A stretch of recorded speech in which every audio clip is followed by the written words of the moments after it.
Derek, your videos have changed my life and affirmed my sense of self.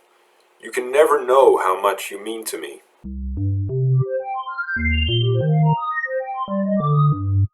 Alright, hello YouTube, Derek Shoehorn here for life advice.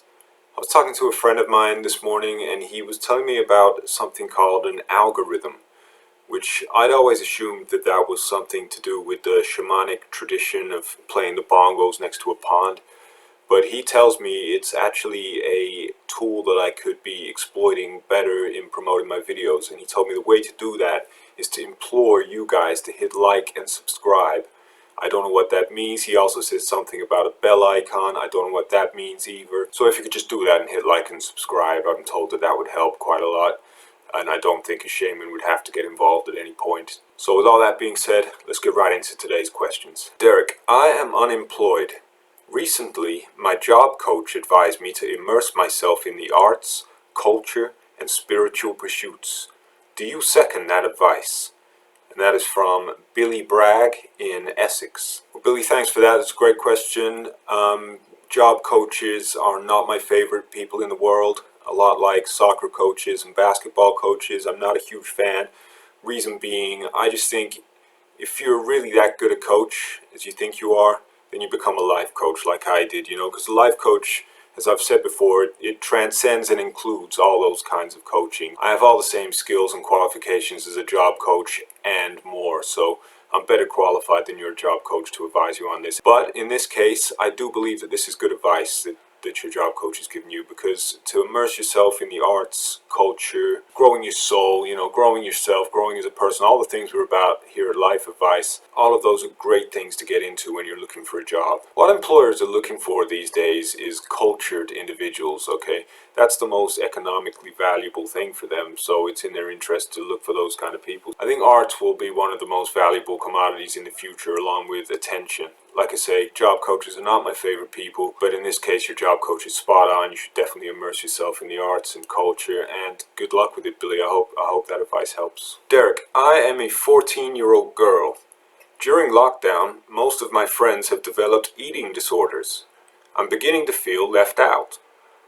But I googled eating disorders and there are so many to choose from. Which eating disorder do you recommend for a beginner?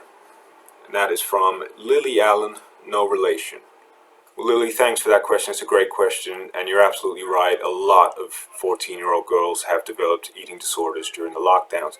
I understand that it can be confusing. It's a crazy landscape these days with the eating disorder scene. I would liken it to music genres, the way it works actually, because when I was younger in the 90s, I remember anorexia was a lot like drum and bass in the sense that it was a known category of eating disorder in the same way that drum and bass was a known category of music. It had its own distinctive characteristics. Excuse me, there's some baby crying outside. I'm not sure if her mom hit her or not. Where was I? So yeah, anorexia and drum and bass were a lot alike in that sense. They were like genres, clear-cut genres of their respective things, music, eating disorders. But then it became messy. I think as we got into the new century, in the noughties, in the mid-noughties, you could hear, for example, drum and bass on a Lily Allen song, for example, and it wouldn't seem even that strange to people, but it was like a mashed up thing. And at the same time, this was happening also with eating disorders. They were all becoming crossed over. You see, we have bulimia, anorexia, and they all kind of got mixed into one, and that's when we just started using more of this general category of eating disorders. Okay, but I do have some advice for you here because I go back that far and I remember those clear-cut days of genres of eating disorders. I do know a little bit about which is the most straightforward method to get into it. So what you got to do, one day of bulimia, I would say, just to clear the system out. One day of that, and I would recommend that being a Monday. And then you want to follow that up with 5 days of anorexia. Which would just mean that by the end of that time your body should be really cleansed, of any impurities. And then on the Sunday, if you do it on the recommended days that I advise, Sunday you just eat a carrot and then start over again. So bulimia again on the Monday, 5 days anorexia, carrot on a Sunday. So that's what I recommend, and do get in touch, Lily, if that's not working for you, and we can go over more details. Maybe there's something about your specific case that changes things, but start with that and see how you go. Derek, your videos have changed my life and affirmed my sense of self. You can never know how much you mean to me. I would like to offer a scenario in hope that it will prompt some of your profound musings.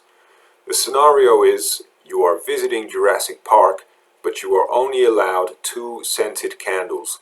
Which fragrances do you pick and why? That is from Arnold Incas. Well, Arnold, that is a great question. That is an incredibly thought-provoking question. I don't think I've ever actually received a question quite like that one. And I haven't given it any thought whatsoever. But now that you're putting me on the spot, I would say probably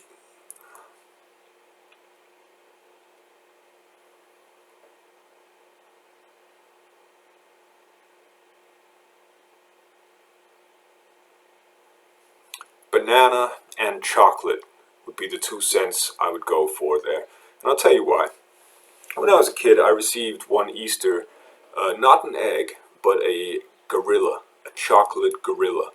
And this gorilla was holding a lot of bananas. And the bananas were made of a yellow chocolate. And that chocolate was flavored like bananas.